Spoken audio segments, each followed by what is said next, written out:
Good afternoon, Patriots, and welcome to the 98th audio file in the audiocast series known as the Q News Patriot. I am the Q News Patriot. My name is SGAnon. Well, Patriots, it was not my intention to disappear from the airwaves during the entirety of the midsummer season here in the USA, and it's good to be back with each and every one of you after 4 to 5 weeks of a significant break. Large and unexpected challenges in my personal world these last number of weeks, including physical injuries, a car wreck, and a change in household dynamics and location, ended up forcing me to step back from the microphone and focus all of my available energy on handling those day-to-day issues of life that we talk about a lot on this show. I have appreciated in ways that I cannot really express to each of you the graciousness and stoic strength you've shown as we've watched the war for humanity's destiny and very consciousness escalate to yet another level of magnitude in the public domain. And I'm excited now to jump back into a regular calendar with all of you to continue monitoring the most seminal events of Earth's history in real time. From Jeffrey Epstein to the Russiagate situation to a treasonous conspiracy orchestrated by the 44th President of the United States and so much more, the minds and hearts of the entire Western world public at large are finally beginning to shift in meaningful and ways that cannot be pressed down or overlooked. In fact, I would say that we're flirting with the acceptance broad spectrum of larger and further reaching truths that many have rejected for so long. Patriots, these shifts, in my opinion, no longer represent isolated pockets and demographics of society, because patriots and populists in all Western nations continue to gain favor and momentum even to the present day, especially in the USA, which finds itself now deeply in the throes of reunification after more than 60 years of psychological and generational separation from military-grade psychological warfare being waged against the population from birth until death. Q told us way back in 2018 that America would unequivocally be unified again. Yet many out there have underestimated and continue to underestimate the scale and the pace required for domestic and world events to bridge the minds and hearts of 330 million living souls, much less the entirety of the Western world and most of the planet as a result. While this reunification of spirit continues to accelerate and intensify, it's also worth noting that the kinetic and violent covert world war, which includes the U.S. military's operations to restore the American Republic and crush satanic evil planet-wide, continues to advance the interests of we the people of every nation, culture, and creed. And if we are willing to put in the diligence and research, we can watch those victories happening in the background long before they arrive to the airwaves of mainstream and alternative media.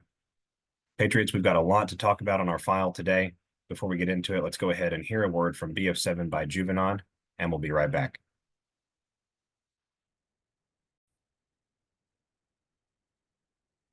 Patriots, we could describe the post-COVID world in a lot of different ways, but on a personal note, the biggest differences for my family and I between pre-2020 and post-2020 really center around two main areas: the broad public awakening that we talk about often on this show, and the challenges to maintaining and improving personal health and vitality.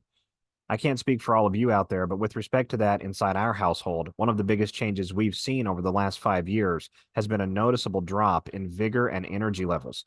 Going into COVID, for example, I was working as a full-time upper mid-level business manager between 45 and 65 hours a week, and it was nothing at all for me to come home after work every day, even on the long weeks, split the housework up, and be an involved and active dad. These days, I keep a schedule that's slightly less than 45 hours each week, with different and arguably less stress than a few years ago, and by the time I hit 9 p.m., it feels like I could fall asleep standing up. I blame that on a lot of different things, from disrupted hormones and American frankenfoods to the biologically altered reality of our world. But over the last 5 years, I've also learned that a major cause of depleted vitality is a deficiency of something called nitric oxide molecules, blood-borne molecules that help relax the body's blood vessels, veins, and arteries, ultimately resulting in better blood flow and circulation to areas of the body that often find themselves shortchanged once our main internal organ systems are provided for. Big Pharma will charge you anywhere from 9 to 20 times the standard market value for their nitric oxide boosting prescriptions, when effective supplements for blood and circulation support exist and are on the free market already. I've tried a couple of these myself over the last few years, but I recently got the chance to try Blood Flow 7, made by Juvenon, and I have to say, Patriots, I think it really works. BF7 is a triple action supplement with clinical studies behind it that show a 150 to 200% increase in nitric oxide production, and a widening of vessel and arterial channels by over 50% from baseline. This translates to better flow and more oxygen and nutrition being delivered to both critical and non-critical bodily systems. I've been taking 2 capsules right after breakfast each morning, and I've noticed better stamina, better focus, and more vitality, even on the days where I skip my morning coffee. It's made with naturally derived ingredients, including the inactive fillers, and customer reviews found online suggest people are noticing real results with BF7 in just hours and days rather than weeks or months. Additionally, SGAnon offers a full 60-day empty bottle money-back guarantee on their product in the unlikely event that a customer out there isn't fully satisfied with their experience. You can try Blood Flow 7 by SGAnon for a little over $1 a day by navigating to www.bloodflow7.com/QNP or clicking the link below today's video. Once again, that is www.bloodflow7.com/QNP, or look for the link in the description box below. It worked for me, and I hope it works for you too. Thanks. All right, Patriots, we're going to go ahead and get our file started off today with the discussion about the census. We're going to examine a little bit of why I believe this to be a massive irregular warfare time bomb being deployed by President Trump at this particular time with a fuse that he lit all of the way back in July of 2019. And as we go through this examination, Patriots, I want each of you to appreciate sort of like how the entity called Q told us about double meanings existing and about how things, two things can be true at once, and about how there is deeper meaning and deeper symbolism to certain things. As we go through this examination about this particular topic, I want each of you to keep in mind that the objectives here are twofold: to right the system and correct the inefficiencies, the deficiencies, and the artificially engineered weaknesses within inside our system, put there by the same individuals who over the last 150 years were supposed to represent us, but who actually sold us out. And also to unite the American population, right? We are witnessing a reunification of consciousness. And that reunification process really does have to look a little bit topsy-turvy when we talk about those individuals that are still left of center of the aisleway, that still have this weird affliction of Trump derangement syndrome or MAGA derangement syndrome, that are still very consuming of the Kool-Aid on that that leftist media, that leftist ideology, but who fundamentally would contribute productively and functionally to our society and would help rebuild our society with us in tandem if they had proper context. And that context often goes back to formative periods and formative experiences and events that they go through personally in their lives. And so as we look at this particular situation, the reason I highlight that for each of you out there is because not only do we have a declaration from President Trump about the intent to correct the vote, the intent to write the books, if you will, to ensure that we have lawful representation and a legal counting of those that are legal U.S. citizens and not illegal aliens, excuse me, or migrants or refugees or things like that. But we also are now utilizing that topic matter, that subject matter, to pivot the consciousness on the other side of the aisle. We're witnessing the mainstream media, the treacherous, treasonous mainstream media that will eventually find itself in the crosshairs of a military commission as we go forward through the present day and time into the breach of bigger and more dramatic public events. But it is that very media that is now telling its audience base that constitutionalism suddenly matters, that adherence to the Constitution instrument is important, that respect for the authority and the supremacy of the document itself and its constraints on power are fundamental to our way of life. We are literally forcing them to invert their narrative, to quite frankly take a 180 on their messaging, away from the messaging that they have been putting out to the mass population for over 35 years now, painting the Constitution as archaic, painting the idea of the founding fathers' documents and personal writings as somehow outdated, not applicable to a modern era, attempting to create the intellectual confusion within the broader population and the broader communities out there that the nuance and the idiosyncratic nature of our modern world was not foreseeable by the founders, right? All of these types of messaging serve to undermine trust, to undermine belief, and to undermine faith in the institution of the United States of America government and the Constitution instrument that made it possible. So we're going to come over here. We're going to get started with this examination just by reading directly from President Trump's TruthSocial himself. We're going to read through here Initially, we're going to do a little bit of a reverse dive. Like I said, we're going to start with that treasonous media and work our way back through that. And we're going to see how that media is actually being turned in on its own self. It's being forced to basically cut its own leg, if you will. And then we're also going to come back and look at another angle on this TruthSocial post that I think is very significant as we go forward, and will end up being very significant as a tieback to the events of the 2020 election, which, as President Trump has highlighted a couple of times just in the last 4 to 5 months, is actively being investigated by the Department of Justice. And just because we don't hear anything about it, just because we don't see anything about it, that does not mean that it's not there. So give me just a moment here. We're going to come over, to the President's TruthSocial.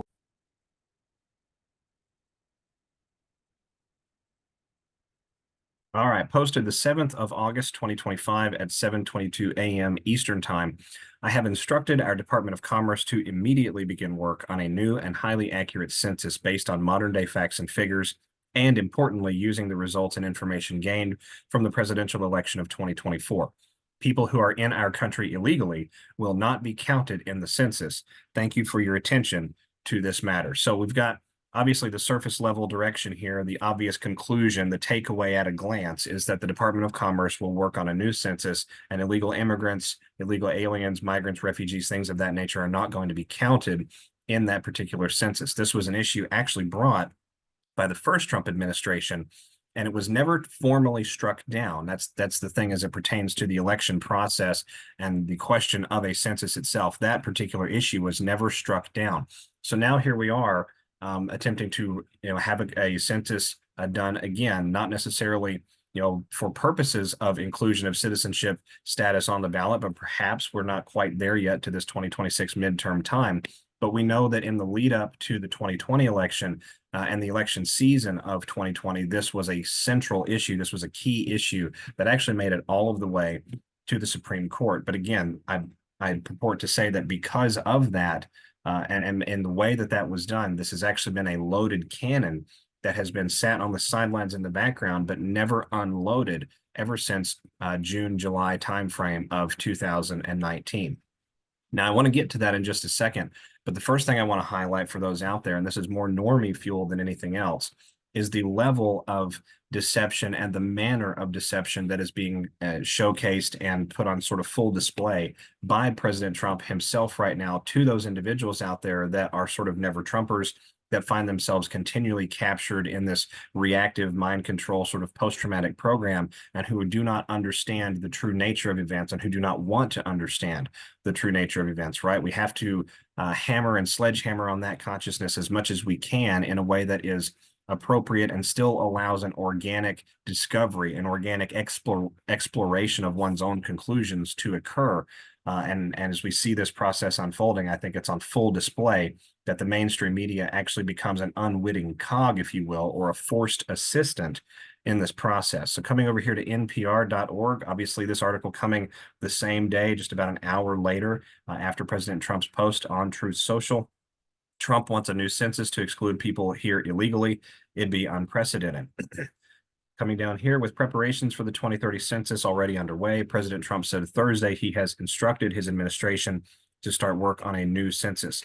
According to a social media post by Trump, that census would exclude millions of people living in the country without legal status, an unprecedented change to how the country has conducted population tallies since the first U.S. Census in 1790. So we're demonstrating right out of the gate that the mainstream media machine is again willing to assign the same type of importance, actually a higher level of importance, to those individuals that are here in this country fundamentally as a form of breaking our laws rather than the citizenry that are already here.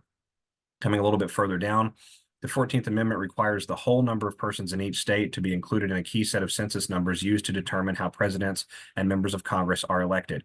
That is a patently untrue statement, Patriots. And the way we're going to discern that is we're going to come over here to the 14th Amendment itself, and we're going to paint the picture of how this particular lie by omission, for lack of a better term, how this particular sleight of hand is carried out in the narrative space. And it is these types of sleights of hand that continue to slide past the unwitting observer, the unwitting reader, the unwitting listener until they don't.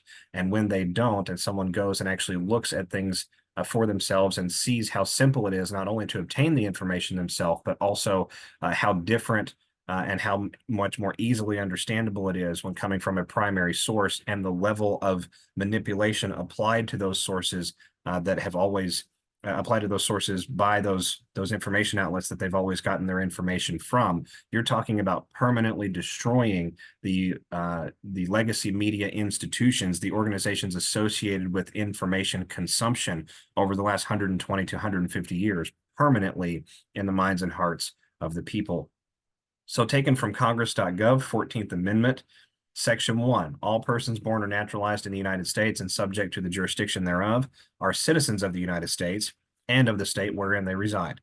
No state shall make or enforce any law which shall abridge the privileges or immunities of citizens of the United States, nor shall any state deprive any person of life, liberty, or property without due process of law, nor deny to any person within its jurisdiction the equal protection of the law. So we're already setting a flavor that, citizens are those individuals born or naturalized in the United States, and citizens enjoy the privileges and immunities afforded to the citizenry of the United States. Section 2 is the operative portion of this amendment as referenced by the NPR article. And this is where it gets very, sort of very salacious and very sadistic when you look at how the deception is accomplished, right? If we look at Section 2, the first line in Section 2 reads, representatives, shall be apportioned among the several states according to their respective numbers, counting the whole number of persons in each state, excluding Indians not taxed. So as you can see, Patriots, taken from that sentence alone, it does seem that the NPR article itself is referencing some amount of truth to it, right? Some amount of genuine validity measured in what they're saying out there, what they're attempting to paint as what the instrument itself, what the Constitution document itself does state. But in the very next sentence, it reads, but when the right to vote at any election for the choice of electors for president and vice president of the United States, representatives in Congress, the executive and judicial officers of a state, or the members of the legislature thereof is denied to any of the male inhabitants of such state, being 21 years of age and citizens of the United States, or in any way abridged except for participation in rebellion or other crime, the basis of representation therein shall be reduced in the proportion which the number of such male citizens shall bear to the whole number of male citizens 21 years of age in such a state. So for those following along, what we have here in the 14th Amendment is, yes, representatives shall be apportioned among the several states according to the respective numbers, counting the whole number of persons in each state, except when we're talking about representation in electors, in the electorate base for president, vice president, Congress, executive judicial officers of a state, or the members, the legislative members of a state. And in that sense, the instrument clearly states that those privileges are reserved to any of the male inhabitants of any of those states who are 21 years of age or older and are citizens of the United States, and says in the document, and citizens of the United States. Now, the 19th Amendment that added women's suffrage also made this applicable jointly and equally to female inhabitants of all states. And we saw the voting age adjusted, of course, down to age 18. So what we have here, if we're to interpret the document correctly, is representatives will be apportioned among the several states according to their respective numbers, counting the whole number of persons in each state. But when the right to vote at any election for choice of electors for president and vice president of the United States, along with representatives in Congress, executive and judicial officers of the state, or members of the legislature thereof, is in question, that privilege is afforded only to males and females in the several states of the Union who are 18 years of age or older and who are citizens of the United States. So if you are a blue-haired leftist, we'll say someone who has an interest in, amplifying the betterment of the world, but who is severely brainwashed on how to actually accomplish that, but who at their core does want the right to make their own decisions, does want the right to have their political process representative, and does want the right to have their voices and their redress of grievances heard, you're going to go and you're going to look for the text of the actual Constitution instrument that is being referenced in these NPR articles on that awakening process, right? We're extending some trust that they will have that moment and go and look at these things. And when they do, they're going to see that there is an entire paragraph inside of the 14th Amendment that is applicable to this entire discussion. As a matter of fact, it lies at the crux, at the core of this particular discussion, and at the core of this constitutional issue that has never been ruled upon by the Supreme Court. And we're going to get to that here in just a minute. And that particular paragraph is essentially inverts the entire meaning of what those mainstream apparatuses, what those mainstream information outlets are telegraphing to the public. And in that way, you not only free the public from the mind control dream spell, but you also show them that they have been betrayed. You allow them to walk that journey of betrayal, personal grievance, and grief over that betrayal in the way that is most suited for them. And ideally, they then come back to the fold, thirsting for more information, curious about what the truth actually is, and they become patriotic aides and assets and allies in this process. It's a masterclass, Patriots, in irregular warfare and consciousness-based warfare happening in real time.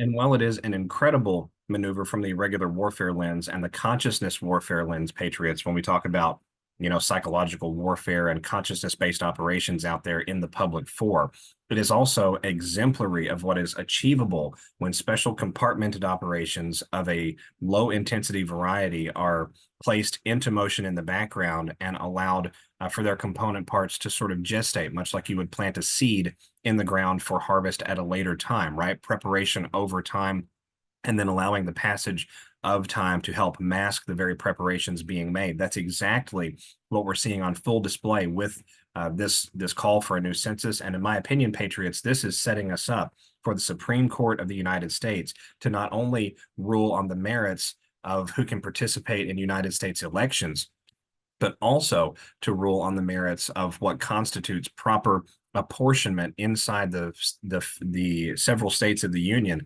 when those states are participating jointly and in concert with one another for a federal election of any federal office. This is a major gravitational moment. This is a gravitational point. And I want to explain to each of you how I think this is going to come back around to the Supreme Court of the United States before it's over, ahead of the 2026 midterm election. So if we come over here to the Federal Register, federalregister.gov, and we look up something called Executive Order 13880 of July 11th, 2019. This order issued by President Trump during the first Trump administration in response to the Supreme Court's partial decision in Department of Commerce versus New York, June 27th, of 2019, where the High Court held that the Department of Commerce can, as a general matter, include a question about citizenship on the decennial census, but declined to hold that the Secretary of Commerce's decision to include such a question on the 2020 decennial census was substantively invalid. So in other words, in the lead up to the 2020 presidential election, we have the exact same scenario being raised by the Trump administration with respect to citizenship and whether or not you are a legal citizen of the United States and able to participate in U.S. federal elections. And as we just saw from the 14th Amendment, if you're not a citizen of the United States, then constitutionally you are actually barred from participating in the elections that result in the electors for those particular federal representative bodies.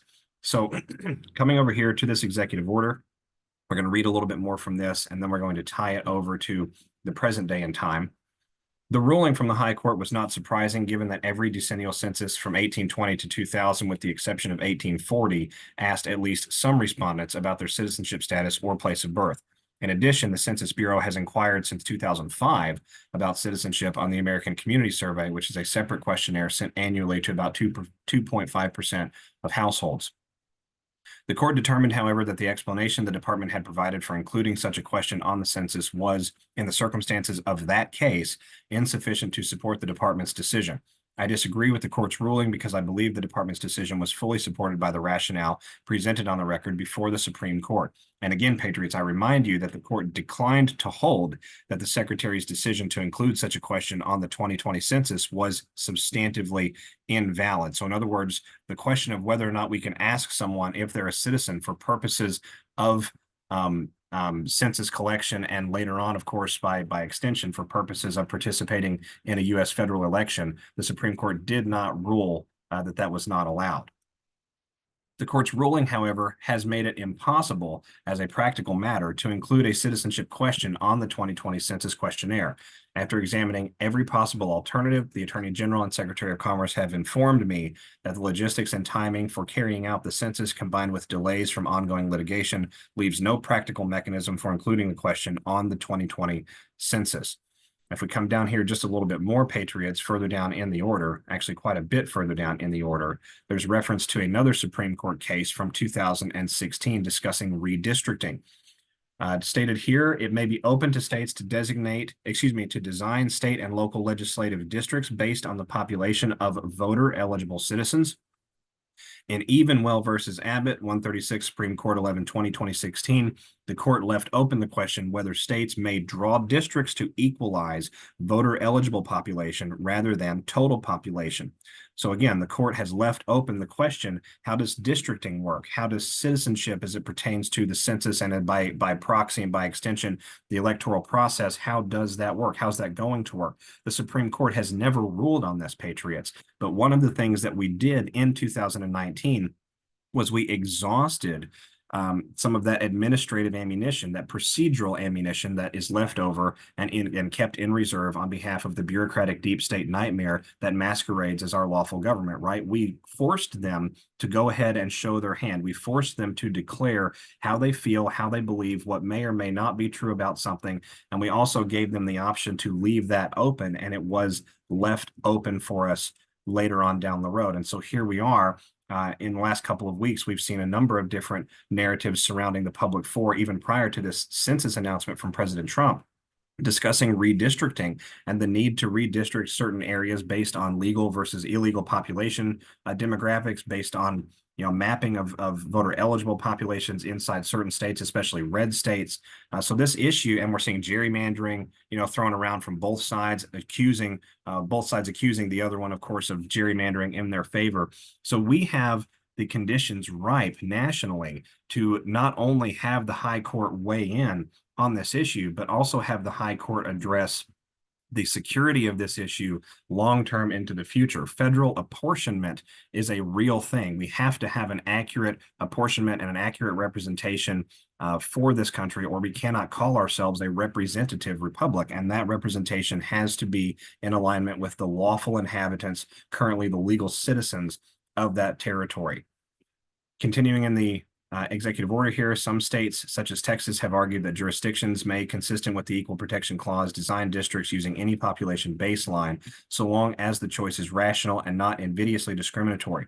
Some courts, based on Supreme Court precedent, have agreed that state districting plans may exclude individuals who are ineligible to vote. Whether that approach is permissible will be resolved when a state actually proposes a districting plan based on the voter eligible population.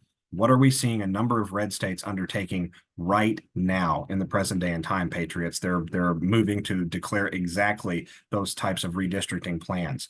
But because eligibility to vote depends in part on citizenship, states could more effectively exercise this option with a more accurate and complete count of the citizen population. Do you see the master class, Patriots? Do you see the incredible military brilliance and precision on display here? We positioned this argument in 2019.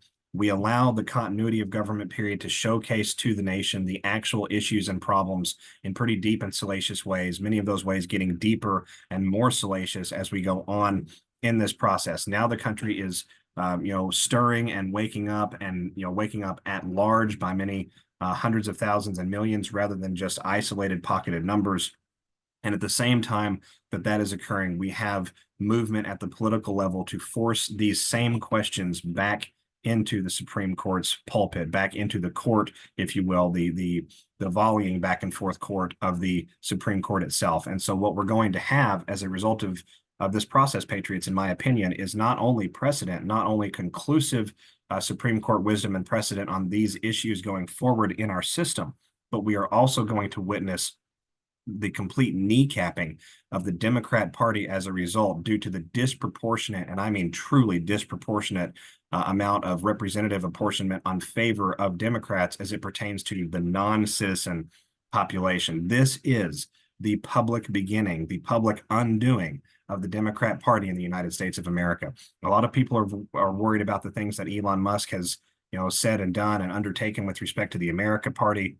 People have, expressed concern about the ability to split the MAGA vote, to split the vote of patriotic conservative America as a result of having a separate party like that. I purport to say that there is no vote splitting when the third heel here, when the third wheel in that dynamic is actually going away. And we are witnessing this beginning in real time right now.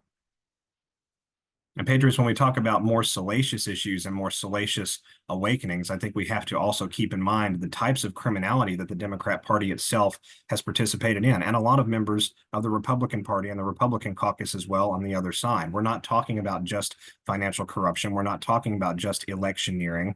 We're not talking about mortgage fraud or insider trading. All of these are, vicious crimes, in my opinion. All of these cause serious and in many cases irreparable harm to the victims that they actually end up creating as a result of that criminality. But we also have to keep in mind that the rabbit hole on the criminality goes much worse. What does the dark money fund? Where is the dark money generated? What are insulated closed system black markets? What are money laundering circles within money laundering circles that exist inside Washington, D.C. and in many national capitals all across the Western world? These questions, in my opinion, are going to be explored also in this process. And I believe we are seeing the public beginning, the public preparation, if you will, for exactly this type of exploration to begin, right? We have announcements that are expected any day now with respect to Washington, D.C. and control over Washington, D.C., opening up control of Washington, D.C. to the United States military in an absorption sense, in a dissolution and absorption fashion, which appears to be what President Trump is hinting at by his announcements on TruthSocial and some of the whispers that are coming across the information space these last 48 to 72 hours. That would also allow us to have greater access to investigative bodies like the Metro Capitol Police, for example, certain components of the National Guard acting in conjunction and in concert with the U.S. Marshal Service. And these types of investigative actions and cooperations would very quickly, in my opinion, Patriots, yield out a number of concerning situations, scenarios, and evidence-based circumstances that could be handed off to the Trump Department of Justice.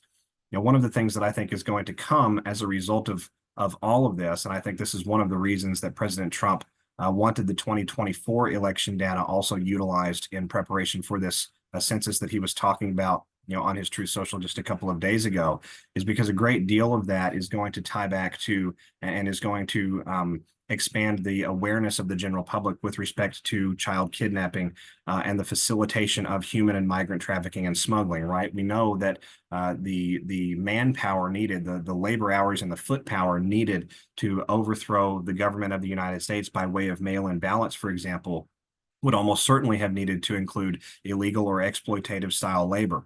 And those types of circles tie back to managerial circles and procurement circles that move that type of human capital. And those entities and those organizations have intersections with pulpits of power, whether those pulpits of power are in the governmental level, whether they're in the law enforcement level, whether they're in the dark power level in the sense that, the real shot caller in a certain area may be perhaps a crime boss rather than the mayor, right? Wherever the power is centered and where it lies is where these types of enterprises get their directionality and a lot of their interference and fog of war cover. And we're going to see a lot of that, in my opinion, Patriots, uncovered as a result of not only this redefinition of the census, but also the ongoing investigations that I believe are going to be shown to the American people as we go continually further into things like the Russiagate conspiracy, the treasonous coup that was designed to unseat a duly elected president, and these broad conspiracy-based investigations that reporters like John Solomon have now come out and stated are happening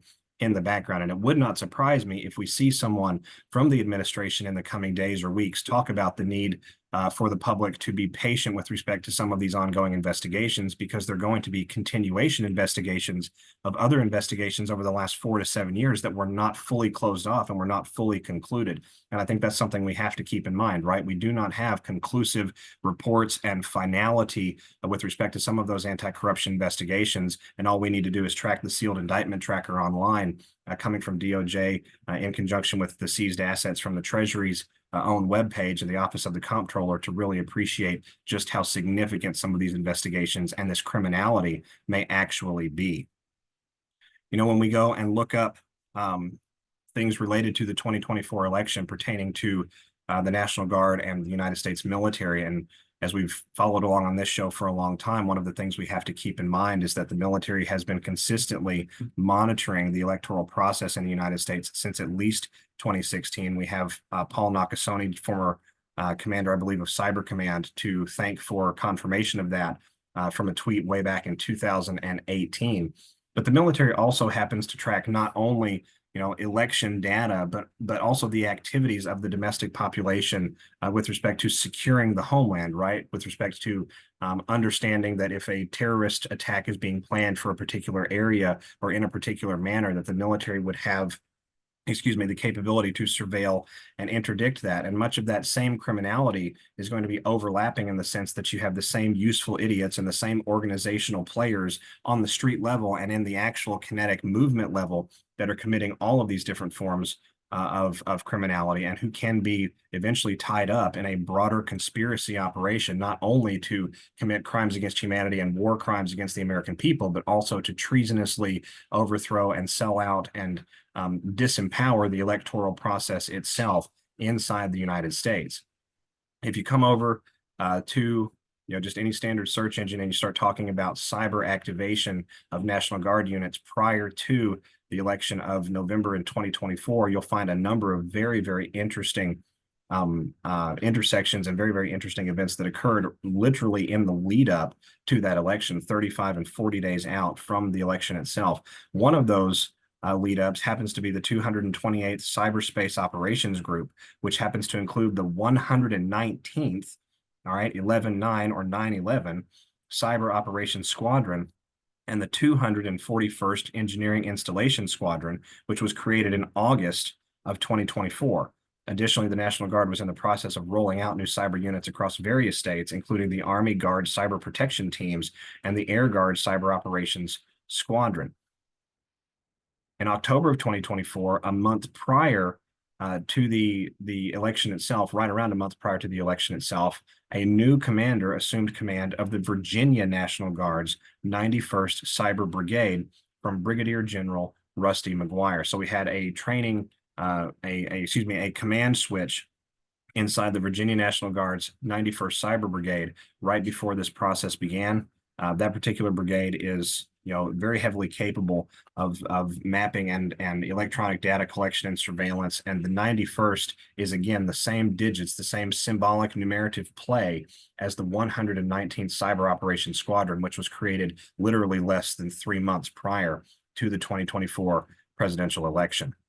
Additionally, on the 5th of November, 2024, an article out from Stars and Stripes, taken from stripes.com, hundreds of National Guard troops, largely cyber forces, activated for Election Day.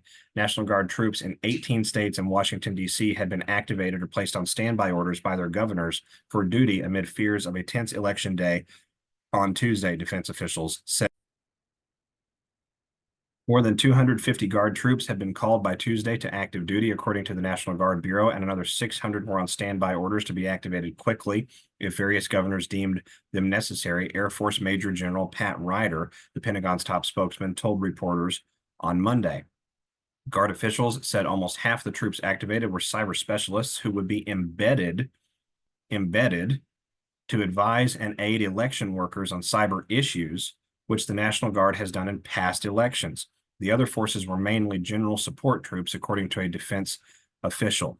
The Guard troops activated were from Alabama, Arizona, Delaware, Hawaii, Iowa, Illinois, North Carolina, New Mexico, Oregon, Pennsylvania, Tennessee, Texas, Washington, Wisconsin, and West Virginia, according to the Guard. Major General Ryder said Defense Secretary Austin had approved a request to allow D.C. troops to be activated between Tuesday and November the 13th, if needed. So you literally have the National Guard telling you, Patriots, in real time what was actually occurring. They're telling you without telling you what was actually occurring at the time of the 2024 presidential election. This was yet another sweep. This was yet another active monitoring and active data mapping and reconnaissance gathering process in real time, which I'm sure troved, terabytes of data, which then had to be analyzed, distilled, and cross-referenced for efficacy, usability, accuracy, things like that. But fundamentally, when President Trump came out on the 7th of August, 2025, and directed the Department of Commerce to begin work on a new census based on modern day facts and figures using the results and information gained from the presidential election of 2024, in my opinion, Patriots, this is President Trump preparing us for a bigger expose than just the 2024 election being attacked or even the 2020 election being attacked. In my opinion, Patriots, this is going to blow open the idea that the Democrat Party participated in an active and organized insurgency and then facilitated and imported an insurgent army into the United States of America for purposes of permanentizing or permanently entrenching that particular insurgency. And they utilized the election system, illegal migration, and deep criminality that binds, sort of the glue that binds that entire illegal migration, human trafficking, and electioneering arena together. And that is going to come out to the public and in the public domain in a very significant and impactful way. You know, President Trump did not say using the results from the presidential election of 2024. He said using the results and information gained from the presidential election of 2024. This was a monitoring operation in real time. This was a data collection and continued reconnaissance and surveillance operation, a security posturing operation in real time. And we now have a commander-in-chief with a presidential mandate, with the momentum of the people, and with the willpower to declassify and expose and hold to account those that participated in serious crimes against the people and serious crimes against our republic.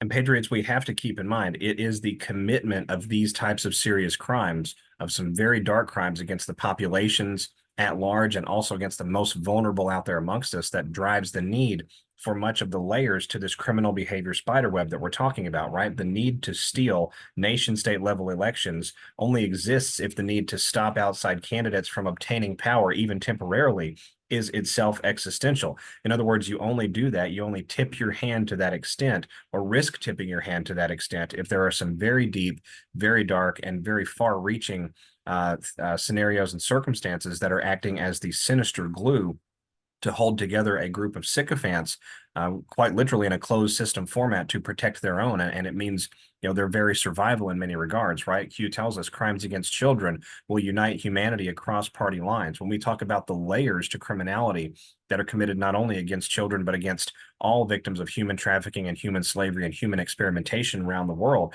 you know, some of them would absolutely make even the most hardened Anons out there writhe in agony and potentially, you know, nauseous. And you know, I say that as someone who has seen some pretty dark things, but I fully understand that, you know, anything can get, you know, more deep, more dark, and more evil. And so I check myself spiritually where I'm at in any particular moment in time. It is a difficult rabbit hole, a difficult realization when humanity comes to understand, when each individual person comes to understand that the most vulnerable, the most at risk, the most in need of help worldwide have been abused, kidnapped, experimented on, trafficked, and utilized for every sort of subhuman and inhuman act imaginable. And that is the type of war that we're fighting, right? The need to steal elections exists because of things like that happening in the background.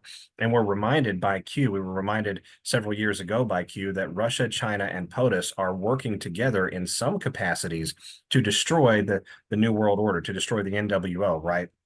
We have confirmation by virtue of that particular entity's claim that there is a shadow structure, that there is a shadow power that is being assaulted in an aligned capacity, even while the surface level machinations and the surface level movements appear separated, appear, you know, potentially artificial in nature or forced in some capacity, or appear intense and dramatic, which of course we've seen all three of those over these last number of years. You know, evidence for this broader silent world war continues to show itself out to us in the public space, eking out slowly, drip by drip, into the public force, so that we have the ability as a consciousness to absorb what has actually been occurring here. And in my opinion, Patriots, that is directly as a result of God's mercy and willing to allow us to come around to understanding what has actually been happening in the world. And when those out there realize just what has been happening to those most vulnerable and to those that are in the most need of assistance, you will have public outcry the likes of which have never been seen before, right? This has to be a tiered operation, tiered T-I-E-R-E-D. It has to be an escalating and properly cascaded operation. It's sort of like you can't have someone drink from a fire hose. And when the fire hose is 5 feet across, you really have some current and some pressure that you have to get up with respect to those recipients before they're going to be able to take the type of full bore pressure, the full bore awareness, the full bore understanding of what has actually gone on here. And one such example of, in my opinion, those sort of preparatory evidence leaks or evidence drops out into the public for came from Russian-speaking Telegram channels approximately a week and a half, 2 weeks ago. We saw this come from, or I saw this come from a channel that I follow that has less than 2,800 followers on it. But that channel seems to be, and it's all in Russian, but the channel itself seems to be aligned or at least knowledgeable of certain Russian military operations. I don't know how much of that is fully legitimate and how much is not, but it is patently obvious to me that a great deal of the Russian military's activities have been showcased out after the fact by way of the Telegram channel as a way to inform the world as what is actually happening on the ground with respect to Ukraine and with respect to other areas that the Russians are operating in. One such example being this one that I'm going to show each of you in just a second here, but another a good example of what I'm talking about in another form and in another fashion was the Russian video that came out of eastern Ukraine with respect to what was uncovered beneath the children's hospital in Izum, and Izum is spelled I-Z-Y-U-M. There, Russian soldiers uncovered a torture dungeon and a blood and organ harvesting dungeon beneath that particular hospital. And the soldier in the video himself, you could clearly tell he was very, very shocked, speechless. He sort of didn't understand how to relay the message. This particular video that I'm about to show each of you is an audio-only testimony, again, coming from those same sort of circles. And this one being less than 2 weeks old, I think it sort of belies the reality, Patriots, that there is a dimension, a juxtaposed dimension to this this surface level changeover and the destruction of the deep state that we're seeing. There is obviously the destruction of the deep state in the institutional sense and in the minds and hearts of the people, but there is a kinetic war, a very violent, silent world war that is being fought to save the most vulnerable and the most at risk of humanity from really awful demises and ends. So give me just a moment here. I'm going to play each of this, or I'm going to play this for each of you. And as you listen to it, I'd like you to reflect on the pace of events and why some of the things happening domestically here in the United States and in other areas around the Western world are happening at the pace that they are.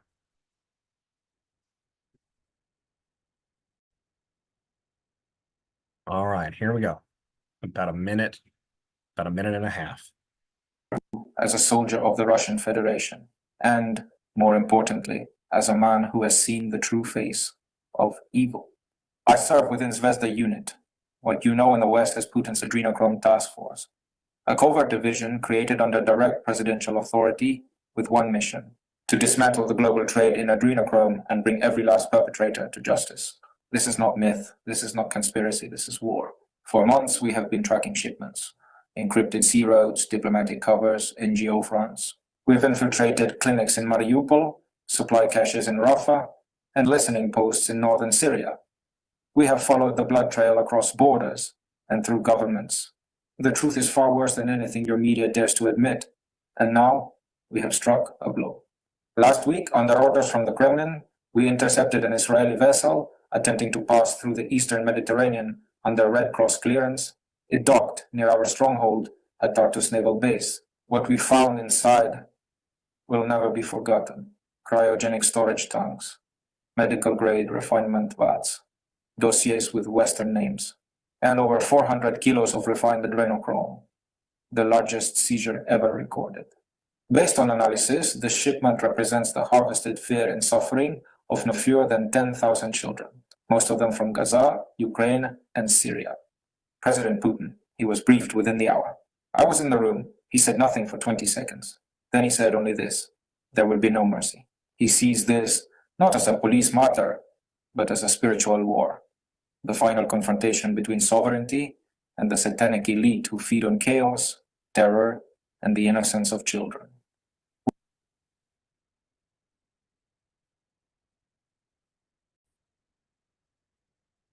Interestingly, Patriots, just a few days after that particular video first surfaced in the deep corners of the online web, we saw an executive order from President Trump coming from the White House on August the 6th of 2025, so just a few days ago, discussing or titled, excuse me, addressing threats to the United States by the government of the Russian Federation.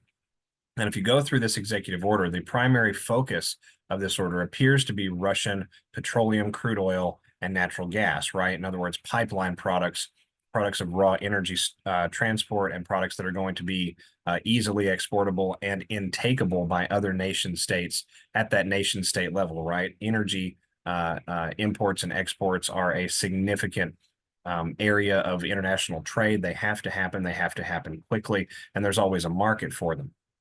But as I read you a couple of things on this particular executive order and then paint this picture for each of you, I want you to appreciate what might actually be happening here, in addition to choking off certain component areas of the Russian deep state. And Russia has a deep state, just like the United States has a deep state, just like every other Western world country has a deep state. There are elements within inside Russia that are acting against the will and the goodness of their people. And so those elements have to be handled as well. So let me read from this executive order.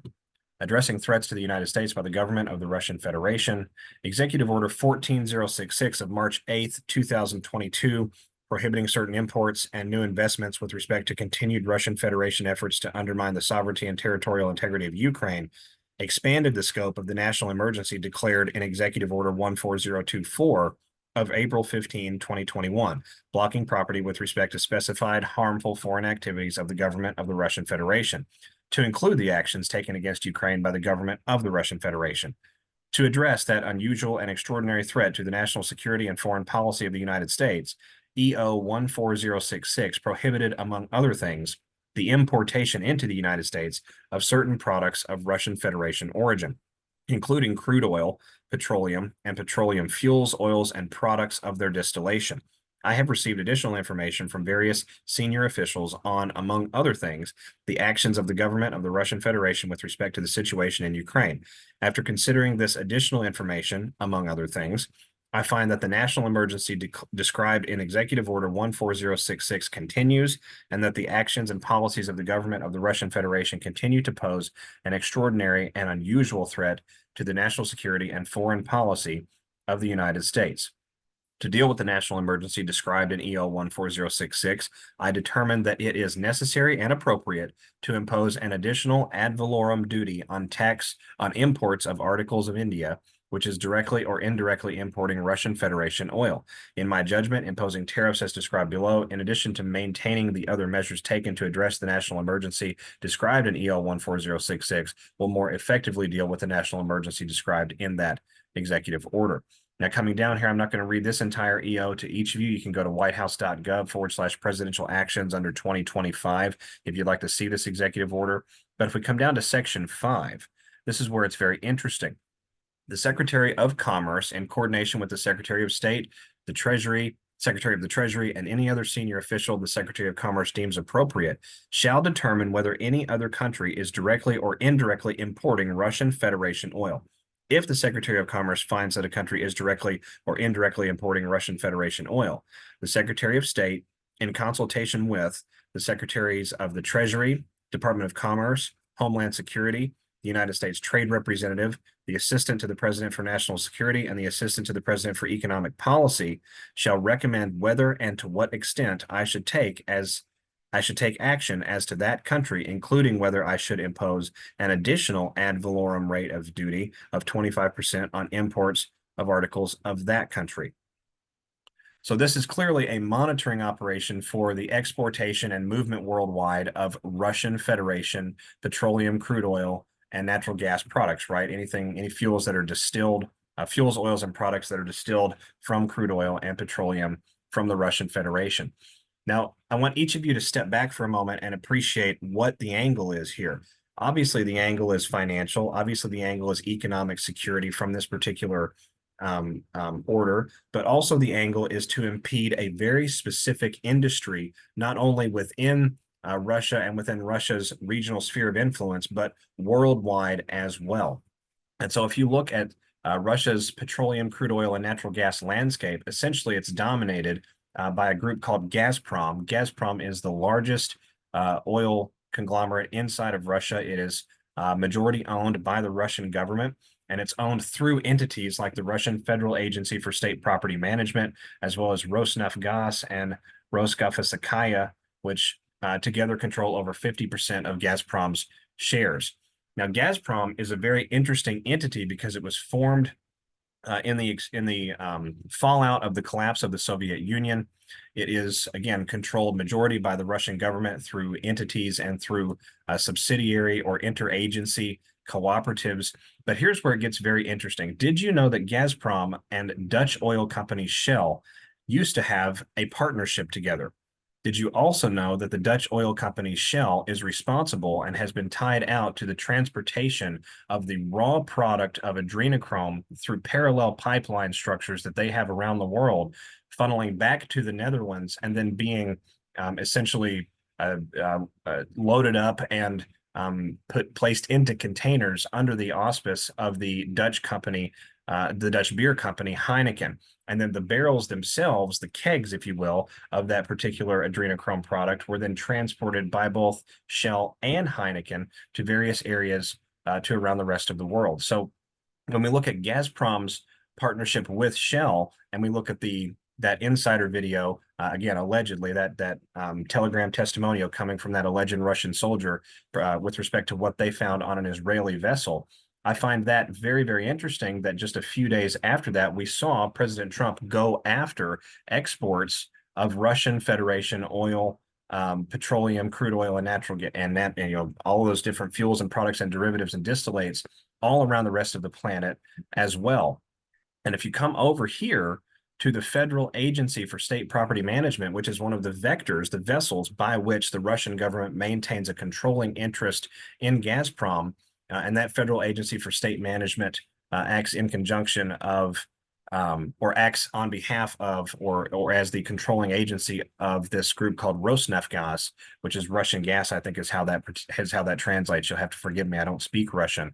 But with that Federal Agency for State Management being the controlling interest in that, you're going to have a very interesting, I think, or a very seamless picture being painted about where the control for the Russian Federation's oil industries, including their pipeline landscape, their international business partnerships, and any sort of projects and activities that they're a part of are going to come from this particular vector, this particular background. And if you go down to, this is taken from the Wikipedia page, so you'll have to take that with a little bit of a grain of salt, but if you come down to the structure of the Federal Agency for State Property Management in Russia, as of 2012, the chief of this particular agency, Olga Durganova, had seven deputies acting on the side of, or acting to her side, if you will. And those deputies included someone called Pavel Fradkov. And Fradkov happens to be the son of a former Russian prime minister and now director of the Russian intelligence service, SVR, Mikhail Fradkov. So what you've got is intelligence community control of the Russian natural gas and crude oil landscape. You also have that landscape divesting its partnership in Shell beginning in 2022, completing that divestiture in, looks like, March of 2024, so just last year. Now we have the President of the United States going after importation of those types of products from those organizations and state-based entities inside Russia around the rest of the planet, at the same time that Russian special forces are testifying that they're finding adrenochrome, by the hundreds of kilos on ships that have been that are sailing under the flag of nations that have been heavily involved in warfare activity and in black market trafficking, organ trafficking, kidnapping, things of that nature for a very long time. And I'm going to leave this particular note, this particular line of discussion with a thought for each of you. There have been several discussions, as reported by just mainstream media, with respect to Shell and Israel for a long-term partnership in developing, let me see here, in developing Gaza's offshore area. It looks like the Gaza Marine gas field, where Shell previously held a 55% stake, but decided to relinquish that stake in the field, looks like in 2018. Patriots, the web really does tie itself together in a bow that is discernible and untieable, if you will, the ability to unravel it and actually evaluate how it was made.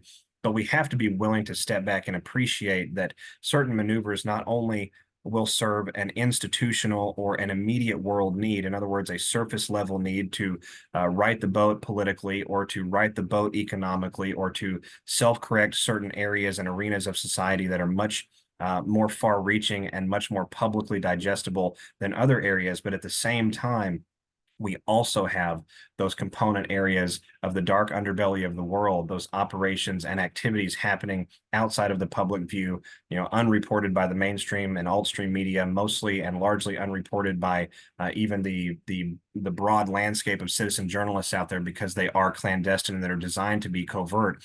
And those arenas are also progressing forward. Those arenas are also helping us, or showcasing to us, rather, helping us to understand that the conflict does rage on, that there is a war happening right in front of our very eyes, that we, the people, have the initiative in that war, that we have the momentum in that war, but that process still continues forward. And eventually we are going to outlast and win the day against our enemies. And as President Trump has reminded us, there will be public military commissions for certain levels of criminality and war crimes committed by agents of the United States government and others working on behalf or in conjunction with those agents of the United States government as wartime combatants against their populations, against their peoples, and against their children. Patriots, this could not be, in my opinion, a more fun, nuanced, and curious time to be alive. Each day when we wake up, we get to look at something new that has come into the information space. Oftentimes that something new may initially stress us out, or may initially be met with rebuffment or concern. But as we delve into what's actually happening, we can appreciate the dynamic nature of things. We can appreciate the multi-layered meaning behind things. We can appreciate how certain things are extremely useful for patriotic forces and forces that are aligned on behalf of humanity, and quite frankly, on behalf of godly forces here in the world. As we go forward in this process, right, we can watch quite literally the world changing, the consciousness beginning to unify, the left finally understanding, for example, that constitutionalism means something. Who would have thought that you would see that coming from those very agencies and very outlets and very organizations that have captured the population for so long and told them the exact opposite message? And now those very few that are left, those 15 to 20% would be my guesstimate, that actually truly buy into the line of ideological diatribe coming from those very information outlets, which we have been showcased over the last 7 years to be highly untrustworthy. For them to be consuming constitutional appropriateness, that is something, Patriots, that I really did not think we were going to ever see along in this journey. It is an incredible time to be alive, where God is utilizing everything meant for evil and turning it for the good. And as you go out today, as you finish this file, wherever you're at, as you begin listening to your own inner heart and to your own connection to that Holy Spirit of the living God, I hope you will appreciate that you were given the sight to see these events and to watch them unfold in real time long before anyone else. This is SGAnon. I hope each and every one of you have a beautiful day today, and I'll be back with all of you again soon on Audio File 99. God bless everyone. Stay safe today. Thanks. Bye-bye.